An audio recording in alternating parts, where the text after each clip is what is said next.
Light Pollution News, February 2025, Pie Tins.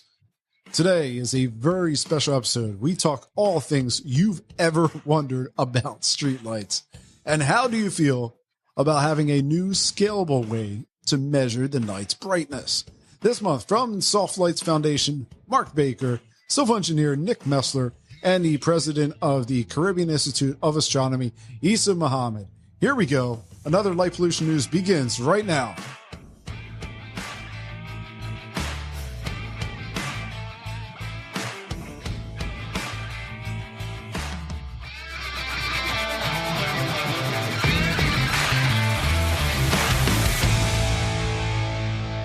Welcome to Light Pollution News. Today we're finishing up our February show with an excellent panel of guests from the Soft Light Foundation, Mr. Mark Baker, civil engineer and traffic safety specialist, Mr. Nick Messler, and the astronomy outreach extraordinaire, bringing the stars to the Caribbean, the president of the Caribbean Institute of Astronomy, Mr. Isa Mohammed. Before we begin today, you can find all of today's links, notes, transcripts over at our website, lightpollutionnews.com. If you're joining us for the first time, welcome. Be sure to hit the subscribe button on whatever podcast player you're listening from. And if you're enjoying what you're hearing, if it's providing you with value, why not consider being a supporter of the show? Supporters are offered the chance to sit in on live recordings, which features an open conversation after the show. Supporters also receive a special upgraded version of the monthly mailer that contains all of the news pool, including many articles that aren't included in the show recording. If you are already a supporter, thank you. Your support is greatly appreciated and very much helps us cover our costs. Today, I actually have Steve Mariconda sitting in and enjoying the show. So last show, I asked Mark and Isa to go on about what you guys are doing. And Nick, we haven't got to you yet. So I know you are involved in a ton. So what's going on, man? What is happening in your world? Yeah, it's quite a sea change in how the work that we do. And I should clarify, we work very heavily, very large scale street lighting projects.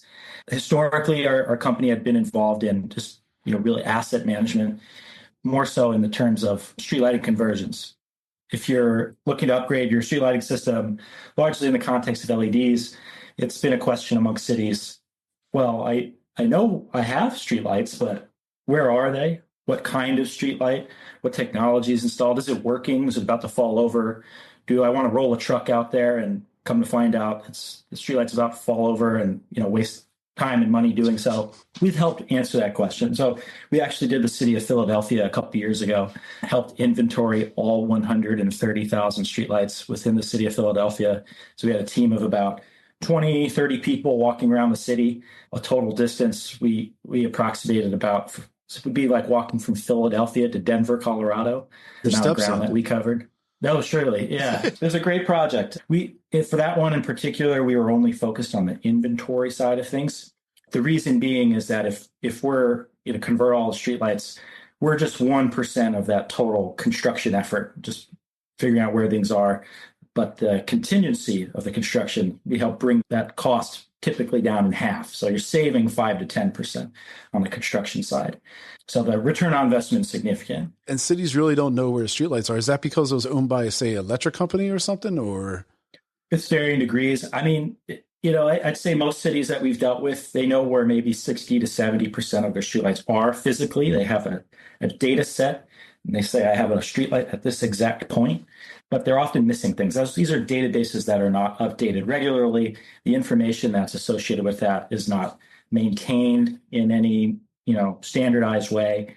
In some cases, there are purchases that are made back from utility, so they have to start from scratch, and they might not know where any of their infrastructure is. Or in some cases, they might know, we have 3 streetlights on this block, but what kind of streetlight? Is it a floodlight? Is it a pedestrian post top? Is it a Cobra head streetlight? Something they often don't know. You don't think of those things. No, but so that's been a lot of what we've done over the years. More recently, we've been getting into streetlight master planning. And then what that is taking all that data we've collected. We know where everything is now. We're helping answer the question of, why are you providing this streetlight here? Does it serve any specific purpose? I think of the streetlight that's outside of your house. What is it doing there? Does it have a purpose? Is it really needed? I've questioned that, Nick. That's good. A lot of people don't. A lot of people don't think about the street lighting until something's wrong. or this thing flickering, right? Right. So, what is it really doing there? Is what's installed appropriate for the application? We found that, most street lighting systems that were first installed were done so back in the 50s and 60s before they truly understood the science of street lighting or lighting in general. So now we're stuck with these legacy systems, and it's, incumbent on the engineers and lighting designers today to take what we have and make the best of it and provide street lighting in a way that's intentional, it's appropriate to the conditions. Not only looking at this from a traffic safety perspective, or we're looking at crime, we're looking at an environmental impact, sensitive habitat areas, light pollution, light trespass is a big one, and trying to find balance in the system and make specific targeted recommendations rather than a one-size-fits-all approach, which is much of what historical street lighting design has been, particularly over the last 10, 15 years with LED conversions. They've said, all right, we're going to put in 5 or 6 different streetlight types, and we're going to do that everywhere. And if it's a arterial street, every arterial street's getting this type of streetlight, every local street's getting this type of streetlight.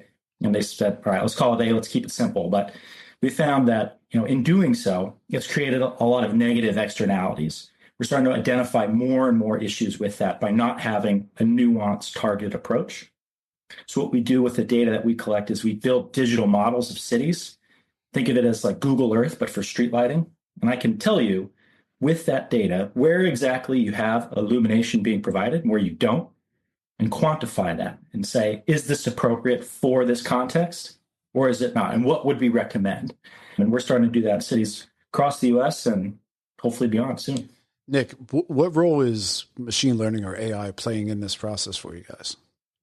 Yeah, some newer stuff we're getting into. So we know where all the streetlights are. We know what the existing conditions are. We know what's appropriate, what the standards or the local municipality or even just, people that live and work in these cities have told us what they want their street lighting to look like. We can take all that information and then say, all right, let's optimize the system. Instead of saying we're going to provide every streetlight on this block is going to be exactly the same, we're going to dim down or up appropriate to those conditions. We're going to effectively say this streetlight should be dimmed to 80%, this one 90, 70%, such that we're optimizing the energy efficiency of the system. We're not overlighting in any stretch of the word, but we're doing our best to really get that right. And this is something that just wasn't feasible, even just a short while ago. The technology didn't exist. We didn't have the capabilities to do so. And it's something that we've been developing to help answer this question so that we're lighting spaces appropriately, whether that's to the criteria, if that's what the city wants us to do, the recommended practice approach, or if they have slightly different needs based on feedback from the community or city stakeholders.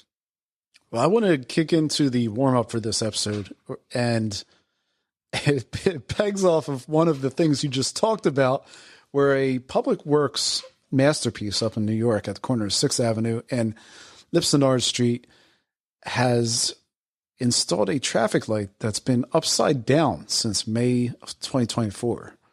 Not one person ever reported it to 311. Good times. So that's, I presume, Nick, this is not an odd occurrence.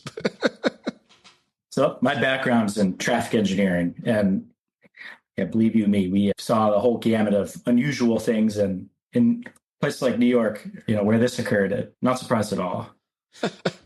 Isa, I see you smiling down there.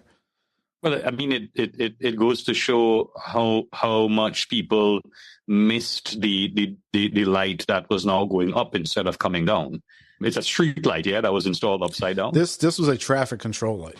A traffic control light. So it's not even a street light. Oh my God! All right. It's funny. They polled Americans at one point. What is the order of the light? Green, yellow, red. What is the order that it's supposed to be? And it turns out it's like 10 to 15% of people had it backwards.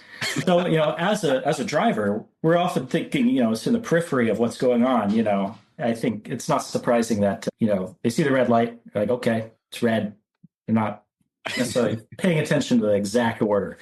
But still, the fact that no one caught this is It's kind of hilarious. Nick, you've lived on the East Coast, which I'm sure is the same as in LA and some other areas. The red is just another sign for green, really. It's just, It's Hey, I grew up in New Jersey. We had a saying, if a cop didn't see it, I didn't do it. So. There you go.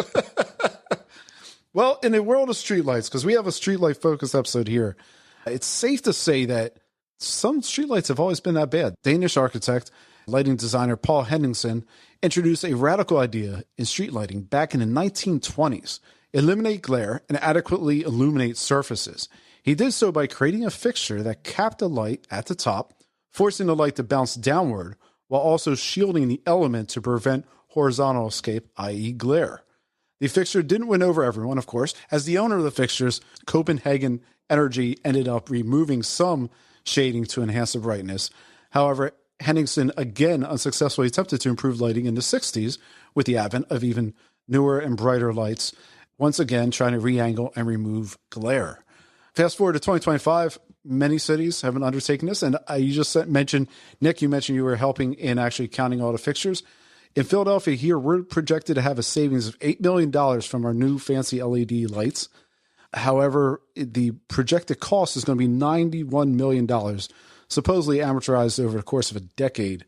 These costs, Nick, do you know who bears the cost?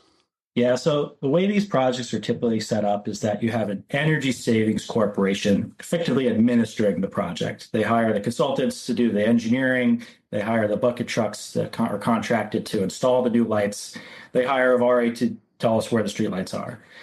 Their role is, in a way, to effectively act as a bank. There's a big upfront capital cost that's amortized over this period of 10 years or whatever it may be. In some cases, it's pretty short, maybe 3 or 4 years. After that 3 or 4 year period, once all that capital expenditure up front is paid off, it's effectively money in the bank. All that energy savings is just money that you're saving on your monthly electric bill from the city to use for whatever. For the city to use on something else, because their taxes aren't going to go down, right? No, it's typically it's used for other municipal projects. In some cases, street lighting improvements in neighborhoods that haven't been receiving the same access to quality street lighting historically. They might be significantly underlit. They may not be meeting the recommended practice. It may just be too dark for that given context in an urban environment. And in other cases, it's made for undergrounding of, electrical utilities. So, as a way to remove, the visual clutter from the perspective of someone walking, biking, or driving. In some cases, also used as a means of mitigating wildfires. Yeah, that actually does make sense. The glare. So with the new LEDs they've put in around here, the glare is hit or miss, right? We have some of these white, very glary, very painfully glary lights. They have to, I don't know if they give you eye damage or not, but I can't imagine how they don't. But we also have some of these frosted coating warmer, I want to say 3,000, maybe a little below 3,000 Kelvin lights. And they look nice. They're good. They're pleasurable to walk under. The problem is that a lot of them are overlit in neighborhoods. So the neighborhoods are closer together, and you have this light that is really designed for East Coast. It's really designed for a 2-lane road, but the road's really 1 or 1.5 lanes. And it ends up going into everyone's property, into their windows, into natural areas. So why isn't shielding shielding it's not expensive for shielding, right? So why isn't it just commonplace to go with shielding first and then remove that shielding? For the life of me, I don't understand that one. Can you help me here? So that's a great question. It's interesting, particularly in the case of Philadelphia. It was back in the 80s or 90s, I believe. There was a public works director who had a policy for the city of Philadelphia that the street lighting would come keyhole to keyhole at your front door instead of at the property line, which is what most other cities have. And that was largely a crime-driven perspective. It was concerned that, you might be safe on the sidewalk, but if someone's hiding just out in the shadows and you're coming up to your door, there's someone right behind you, you want to be well illuminated and take the onus of that off private citizens and, whatever is, they want to do with their front doors. That was the decision-making process at the time. And in a way, I think the city of Philadelphia is inheriting that decision-making. As far as actual, the capital expenditure, the investment necessary to put in shielding, you're right, not very expensive. If you're at least somewhat proactive and you choose a technology that, makes sense to, and is, something that can be swapped out easily. House side shields are, fairly inexpensive. In some cases, they can be fabricated on site. You'll see things that look like pie tins around a streetlight so that it's directing the flow of that illuminance in its intended direction. In some cases, there's a decision not to put in shielding, and that decision is sometimes intended to improve the visual perception of someone walking on a sidewalk, for example. If you have light just shining down, if you imagine a street light right above you, it's only illuminating the top of your head. What you really want is light shining on you, the vertical surface of your body and things around you. So if you have light reflecting off of the sides of buildings or other surfaces, it creates a more inviting visual perception to someone that's walking around. So that's some of the calculus, but I think, largely, now that we have LED technology, it's a matter of adjusting how our design practices and what's recommended, because things are just so different than the old high pressure sodium or mercury vapor streetlights that we got used to. The design choices and design criteria haven't necessarily kept up with LED technology. So I'd envision, probably in the near future, there's going to be a lot of cities that are asking, where do I need to make this, capital expenditure? If I'm going around installing new streetlights, it's a great opportunity to add those anyway, instead of having to roll a truck to do that as a separate cost. What we're doing at Evari is we know where all your buildings are. We know where all your streetlights are. So we can build these digital models. We can tell you exactly which streetlights are shining in on bedroom windows, because I have a database of all the streetlights. I have a database of all the buildings. So we can start, reverse engineering where those should be and start making those recommendations. Yeah, Nick, I've seen some of these shieldings in practice, and they work great. The light goes exactly where it needs to go. There's a little faint glow off that's like a gradient off of where it needs to go, but it's not bad. If you're in a natural area, it's probably not going to impact that natural zone. It's definitely not going to impact someone's window. You can still see relatively clearly with the light. I think there's a lot of potential here. I just wish it wasn't so incumbent as me, the resident, to constantly nag the city and say, hey, I would like this. Hey, I would like this. Hey, I would like this. And then eventually someone actually emails you back, or someone picks up the phone and actually talks to you. And it's a very frustrating thing to see, but that's my experience. Maybe other people have had a much better experience. I don't know. This issue with the streetlights that Nick has brought up, I think this is my opinion about LEDs. LEDs are a directional light source. And what Nick said is that's actually not the best for human vision. You want this sort of gently radiating out light that's sort of dispersing out and illuminating at a low level all of the objects around us. You don't want a spotlight. So these LED array streetlights that have these little chips with very intense light, and that's not spatially uniform within those little chips, and then you have a gap, and then they use a blue rich light source. It's the wrong technology. And we don't believe that actually you're going to get back and ever make the LED. It's not an appropriate technology for illuminating a large area. So if you look at the high pressure sodium lamps, I'm not an expert on this, but they're big. The bigger, the better. And they have these beveled glass things that sort of put some of the light at different angles. And the large space makes that light go out in sort of different directions. And it worked perfectly. In this, where I used to live in California, in the Bay Area, before they put the LEDs in, I came home and I enjoyed coming home to my place at night, right? It's sort of an orangish, purplish, amber color, is gentle. It had a kind of a mood to it. And then I would go into my apartment. And then we would walk, my partner and I, we would walk around the town at night. They came in and then they put in 5,000 Kelvin LED streetlights. I was living on the second floor. My kitchen was on the second floor. The LED streetlight came right into my living room and flooded my living room with this LED light, the blue rich light. It was terrifying.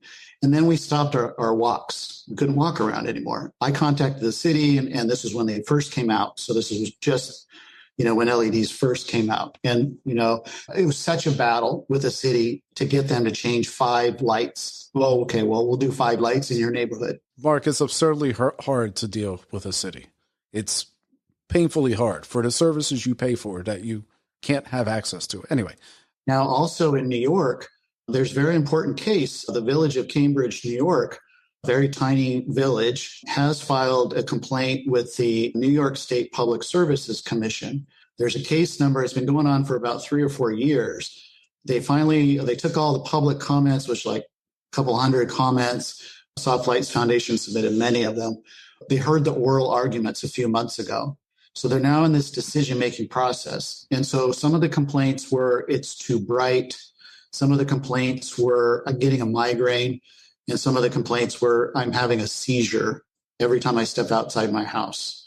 So this is an issue now. It's just a tiny village. It's a battle between the utility company, National Grid, the village of Cambridge, the tiny little town, and then the state of New York, of course, has been pushing what they call energy efficient lighting. But these costs that they haven't amortized are the health costs. I mean, what's the impact on this one person's life who now has a seizure and can't leave her house? What's the impact on these people that are having the migraines because of the LED light, et cetera? So the agencies are only looking at these like just superficial costs like dollars, but not actually accounting for hospital visits, medical, and the increased risk of cancer now among young people has greatly increased. And we're pretty sure that's because of blue rich lighting that's in our environment. Mark, so you're in favor of bringing back the old sodiums? Yeah. So some of the things that you can look at is like, well, we wanted this energy efficiency, but we have some stuff on our website from people that have created information to sort of say, well, yeah, but you didn't do this. For example, one of the examples would be low pressure sodium. Now, this has the highest luminous efficacy of any light source that we know, 200 lumens per watt, way better than LEDs. So, but without these other catastrophic problems, so you could bring those back. Some people might say, oh, I don't like that color. Okay, well, you could still go with high pressure sodium, but a lot of the high pressure sodiums are, let's say, 200 watts, maybe 500 watts, maybe 100 watts. Okay, what if you cut it in half? You would be having a 50% energy savings by just simply putting in a different lower intensity high pressure sodium, and people would not notice. I'm pretty sure that nobody would say, oh, now I can't see anymore. I'm pretty sure that a 50 watt high pressure sodium, it will be fine. Another thing that has been discovered that a lot of the lights that people complained about were like so dim. It's so dim because it was full of dirt. Leaves and bugs and stuff got in there. And so the glass, there's all this dirt. They don't know where their street lights are. They're not sending anybody out there to clean the street lights.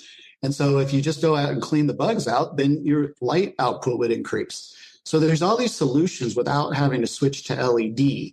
That is so really, it's just a really, really poor choice for trying to illuminate a large volume of space. Hey, Mark, I'm going to play devil's advocate to your conversation here because the LEDs, the light, barring the way that it's put into a community, in theory should be just enough light coming down on the surface and needs to illuminate. And the light, in theory, shouldn't be going horizontal. Right?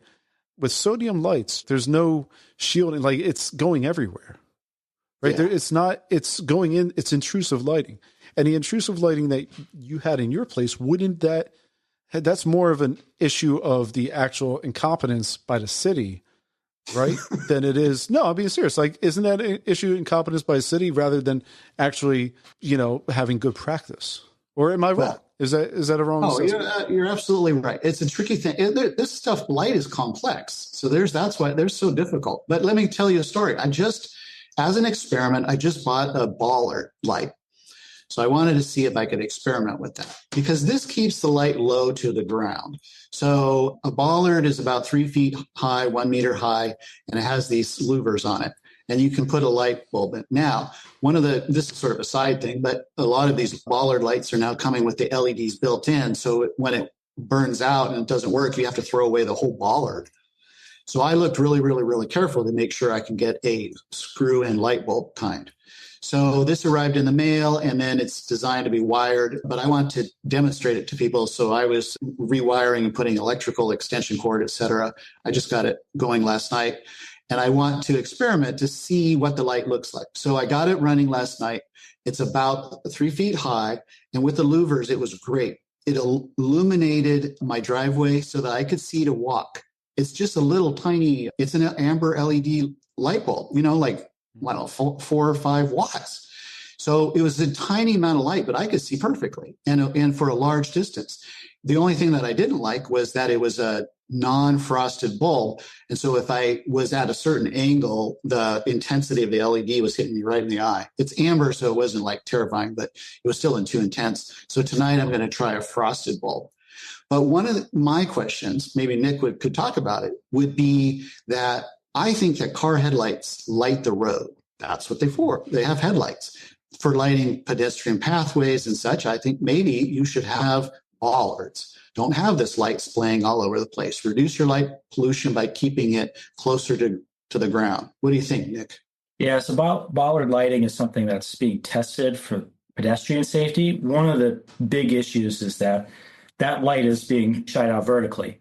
So it does a good job of illuminating the vertical surfaces of things, illuminating pedestrians, and that's why it's being tested for things like crosswalk safety. But it does have light that's shining directly into the atmosphere. And they're also finding that if you're shining light even 10 degrees down from horizontal surface, so imagine if you were shining light directly horizontal to the ground out in the atmosphere, anything 10 degrees below and anything above would be considered direct source light pollution. Of course, there's also indirect light pollution, something that LEDs do generate. One of the advantages of LEDs has been that if done properly, which would require really 3 things, is the initial luminous intensity, it's the average color temperature, the average wavelength, and the bug rating being the final one. Bug rating is an industry term. It's BUG, backlight, uplight, and glare. And that's considered the 3 different types of obtrusive lighting. Backlight is the light shining in under a window. It's back from the fixture. Uplight is straight up, right, 8 or above 10% from horizontal. And glare. Now, you can't just put all those ratings to 0. If you did that, you would end up with just these pencils of lighting, and you have a very narrow cone of where light is being provided. So if you want to accomplish a more light pollution friendly alternative, there is an ability for LEDs to provide that, but with some caveats. You have to provide a very low color temperature. You can't have any uplight, and you have to find a balance with mitigating the effects of backlight and glare. The ability to do so is that's being provided by LEDs and still providing a visual field that's comforting to most people, and obviously not everyone. Why it's become popular is because the color rendering index, or our ability to see color with LEDs, is fairly significant. You're able to reduce the wattage that's being output from a light source, be able to cut it effectively in a third, and yet see better, because your ability to identify colors and contrast between different objects is significantly better. And it's ability to mitigate trip hazards. And all the while, you're still reducing the amount of light pollution that's being created. Bollard lighting doesn't necessarily provide that, because shining light vertically would be light that's scattering out into the atmosphere. Well, Nick, just to double check, the one I bought has louvers on it. I don't agree that it's shining out light vertically. It's actually angled down onto the ground. Are you speaking of non-louvered bollards? Bollard lighting is often done in very small areas where it's providing illumination. You did have a comment as well as lighting that's being provided on a roadway. Now, headlights do provide illumination along roadways. The standard guidance is such that if your roadway is signed for less than 35 miles an hour, theoretically, you don't need roadway lighting. The headlights should do all the work. However, we still have that in many locations. We still have street lighting on low-speed roadways, because street lighting is there. Its intended purpose is to mitigate the effects of glare from headlights. So you're finding a balance in that system. You have glare from headlights. The illumination provided by streetlights on the ground is improving the ability for drivers to see when driving.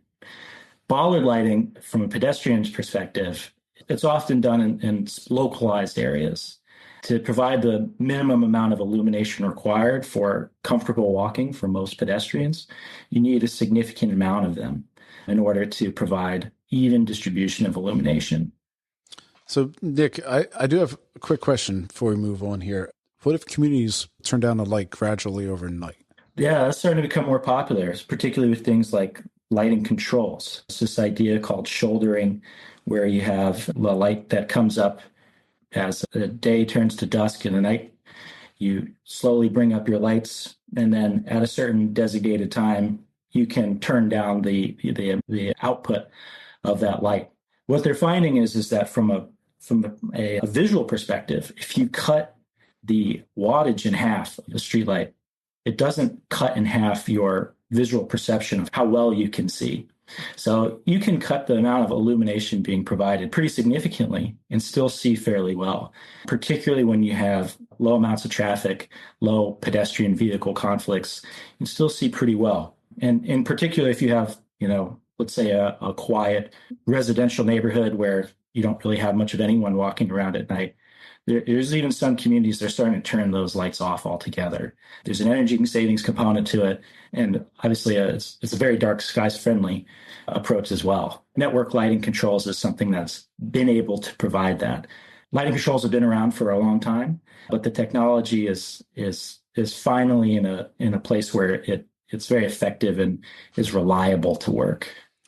Nick, I want to go real quickly to one of the articles that you actually submitted for the show today. And there's a study, you submitted one of those studies out 2021 from Virginia Tech regarding pedestrian crosswalk lighting. And here in beautiful Philadelphia, we live between two major roads. And one of them, they put in these new blinky, pedestrian crossing areas. Someone took out one of the signs, like just obliterated the sign. So what they did was they moved it way behind the sidewalk. When it lights up, it blinks, but it's harder for the driver to see it. What's the current research? Where do we go with creating awareness situations for drivers at pedestrian crosswalks? I know in many cities, people actually slow down. Here, it's cars first, people second. Yes, it's interesting that, they moved back the I'm assuming what was they call it an RRFB, a rapid rectangular flashing beacon. So those rectangular signs on the cross, assuming it's one of those. There's specific standards on the placement for those. So I'm surprised they moved it back. That's wouldn't necessarily be an appropriate design. But everyone in the neighborhood was pretty shocked by that too. Yeah. Things happen, but from an illumination perspective, there's beginning to be a significant body of research on what is the appropriate way to illuminate pedestrian facilities and crosswalks in general. Most of lighting has been very intentionally for drivers. And pedestrians have been an afterthought. That study you mentioned in 2021 from Virginia Tech, that was a study that was focused on what is the appropriate amount of illumination to provide. They're even finding that providing too much light is creating a less safe environment. Again, it's about finding a balance and providing the amount of illumination that's appropriate. If you overlight, minimizes people's ability to see effectively, particularly if you have a lot of glare. People start to look away from where they're going. If you're taking your eyes off the road, obviously it's a less safe environment. So it's about getting that right. Overlighting, not necessarily the solution. In there's some discussion around what the appropriate color temperature is. They don't see, a huge difference in the color temperature that's being provided from those illumination sources, which effectively means you can still provide safe pedestrian lighting with lowering your color temperature, something that, is more dark skies friendly, for example. It's more human health friendly and ecologically friendly. That's true too. Yeah. One interesting thing that I'm not sure if it's been mentioned on this podcast before, but why a lot of cities initially opted for 5,000 Kelvin street lighting? So the thinking at the time, back it's 2010, 2012, when LED streetlights first started coming online, is they used 5,000 Kelvin because it most closely matched the moon. They thought that was natural. Yeah, I've heard that. They thought that was a natural approach to street lighting, and that would be, the best thing to provide. Very quickly, we realized that, wasn't the right thing to do. There's been other aspects of LED technology that, the industry is learning, glare being a significant one, that we need to kind of recalibrate the standards and approach to lighting design. It's, completely different technology. Well, in other streetlight news, this one somehow evaded me. And I want to get, here's a little lead into our ecology side here. For you at home who listens regularly, you'll recall that we had some ecological articles in the past discussing the vulnerability of shearwater birds to artificial light at night. And what the Conservation Council of Hawaii Executive Director Janetta Peters phrased as Hawaii is the endangered species capital of the world.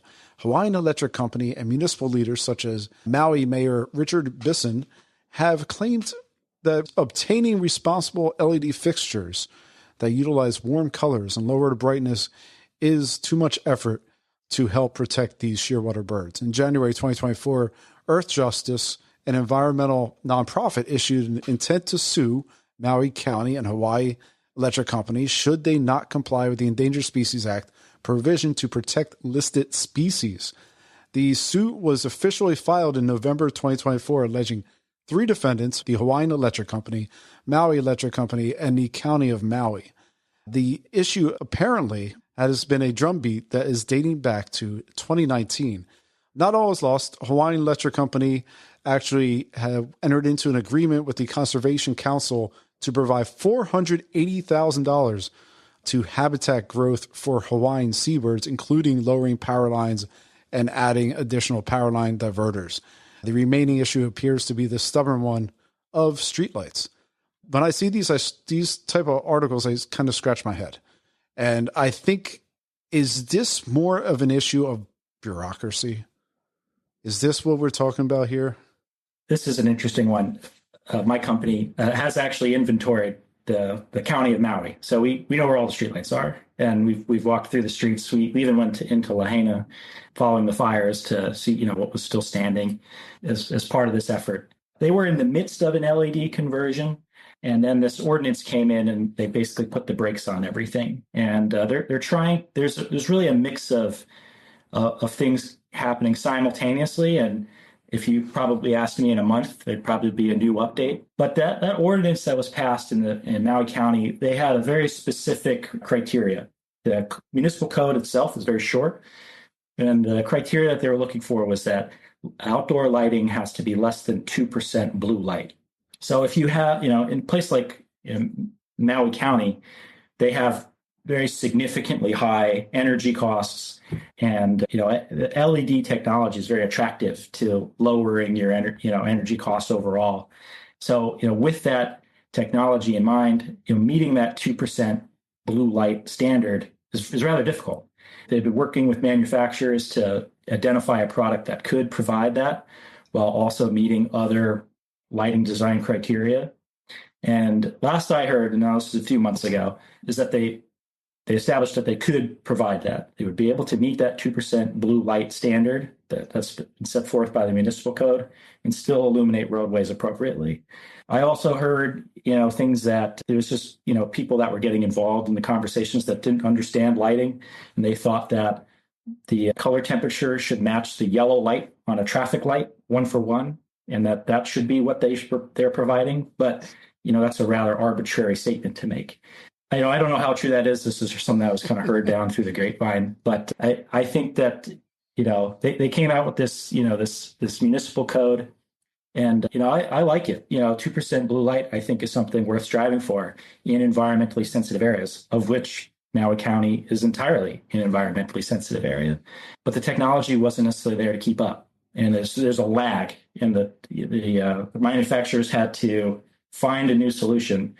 And things that have been talked about on this show is that regulation is often the way to improving outcomes, particularly around lighting technology. And this is an example of that. They would never have gotten to a 2% blue light LED fixture. But because they were required and there's a sale at stake, they were willing to, invest their R&D efforts to make that possible. That's a really good point. Thank you for bringing this all full circle here. That was a great description there, Nick. In other ecology news, this probably is no surprise given what we already know about artificial light and its effect on water-based ecosystems. Studying global change biology found that artificial light shone down in areas containing coral reefs extended hours of prey. Artificial light actually promoted activity in daytime fish all throughout the night, drawing in continued predation and exhaustion amongst fish in those lit areas. The study fits in with other studies, including one particular we saw a few months back, where artificial light at night changed pond ecologies through predation. You can find those studies and all of our ecology articles over on the research tab of our website, lightpollutionnews.com.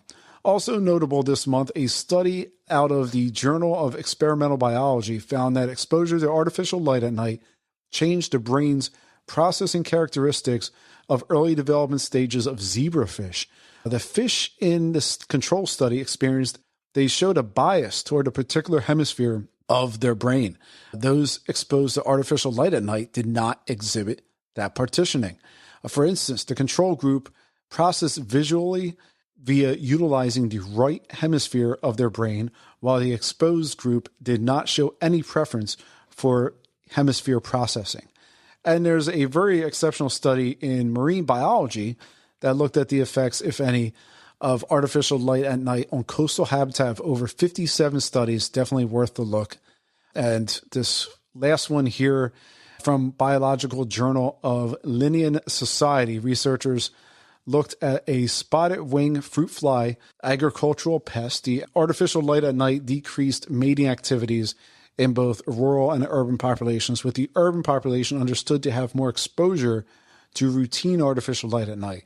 However, egg-laying activity increased in rural populations over that of the urban populations when exposed to artificial light at night, indicating the urban populations of flies have adapted to their always bright 24/7 environment.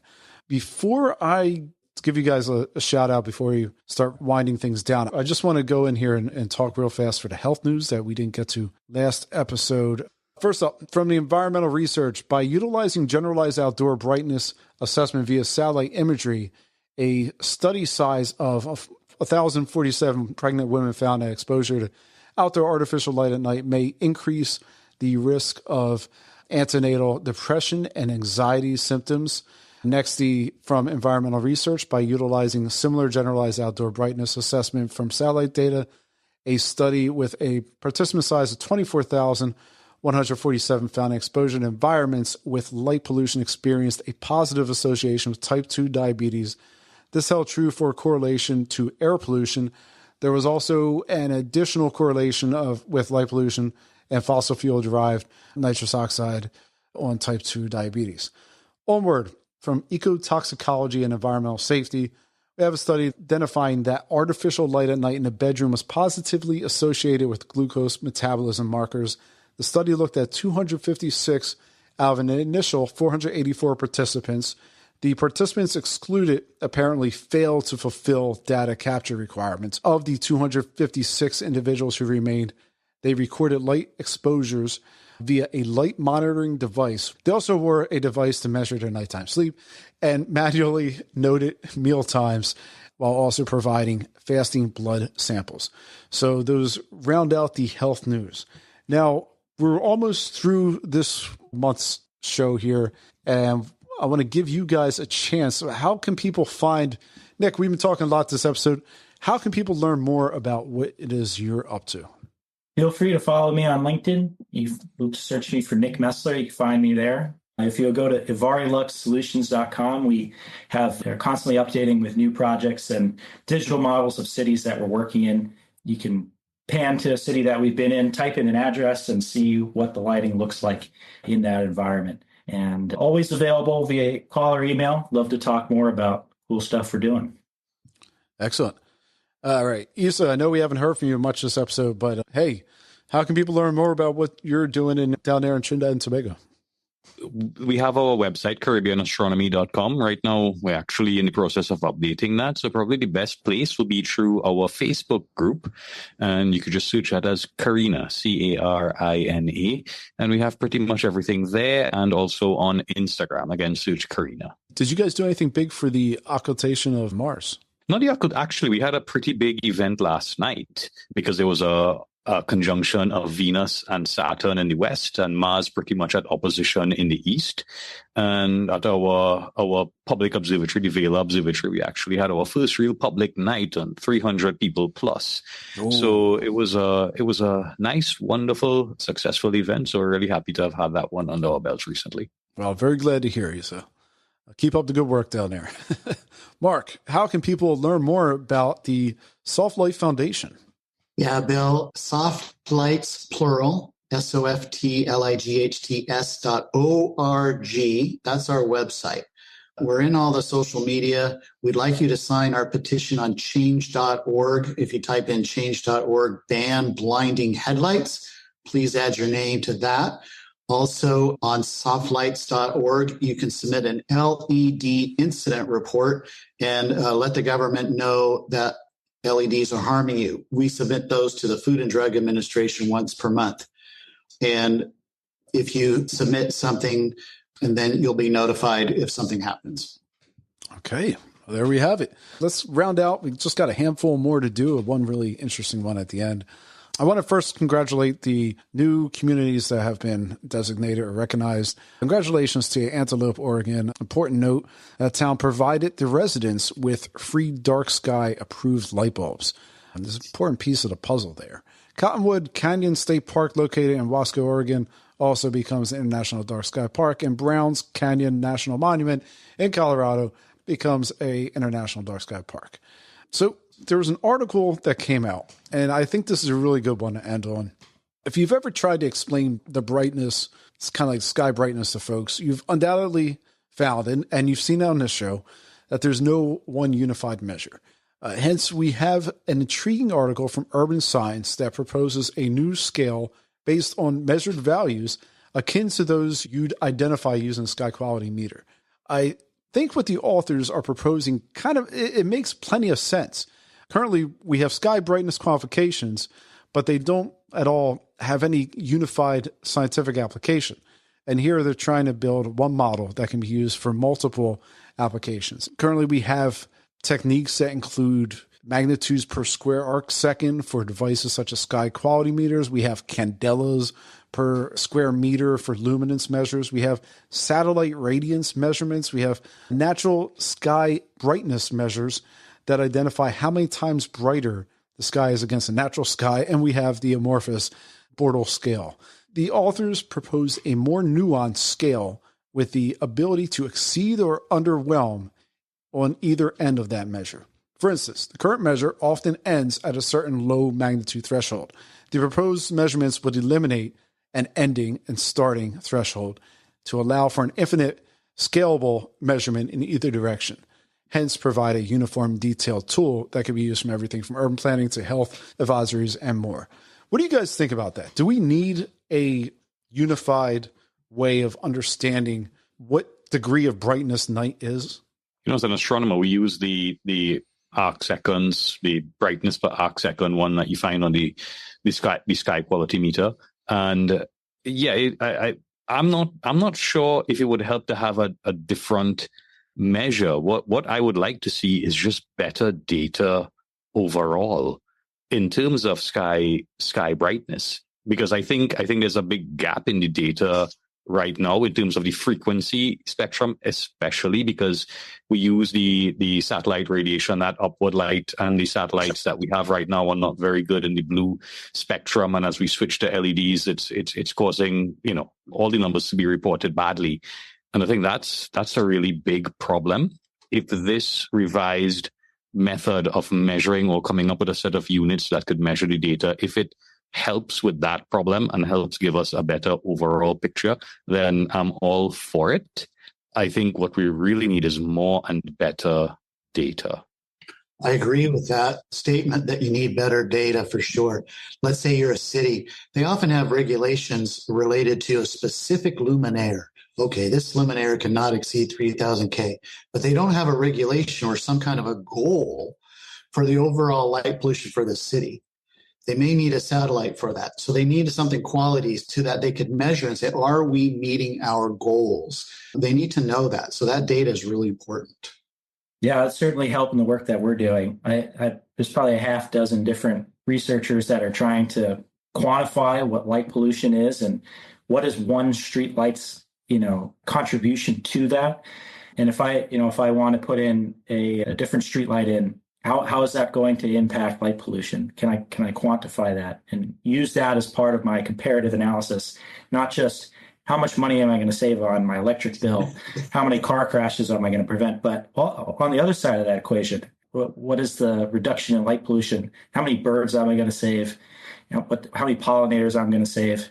That's really valuable because birds and pollinators don't come to city council hearings and complain. But knowing what the impact is and being able to quantify it, I don't know what it is, but I know it's not zero. And it would be a big help in formulating those conversations. Do we need to break this out into different frequencies? Like, for example, lower frequency lighting versus higher frequency lighting have different impacts, right? And if you boil everything to one number, then it doesn't capture that difference in frequency. So at some point, we need to start differentiating when we're talking about light pollution. Totally. CCT is a number often used, but it's a terrible number. It's a terrible way of describing, what the frequency is of light that's being emitted from a point source. The lighting community is trying to come up with a different way to provide this answer, because just giving a number, 3,000 Kelvin, it's easy for us to throw that number around and understand what it means, but a 3,000 Kelvin rating from one fixture to another could be providing very different frequencies of because you could light. combine wavelengths into one thing. Right. So you could have peaks in different areas, right? So you could have one peak that's all the way in the blue being offset by one that's all the way in the red, theoretically, and you end up with a sort of rate in Kelvin. Right. But it's not really accomplishing what we're trying to accomplish, is it? There's research and initiatives amongst the lighting community to answer that, but they've been trying for almost 10 years now. So it's going to be less of a research question, but a creative solution to providing this in a way that is something easy for people to understand. And you can go to Home Depot and pull the right fixture off the shelf. But once that happens, it's going to be huge for mitigating light pollution. But it's a good point because there are so many creatures that see beyond human visible. They see in ultraviolet, they see in infrared. And so paying attention to their needs as well, it just makes it so much more complicated. But, we should be smart enough to try and figure it out. But having this one CCT thing, which is so archaic and really doesn't address the LED. LEDs are spatially non-uniform and very tiny spaces. And so there's spatial issues as well. Yeah. But, it's just so much easier to comprehend one number. So it's a tricky business.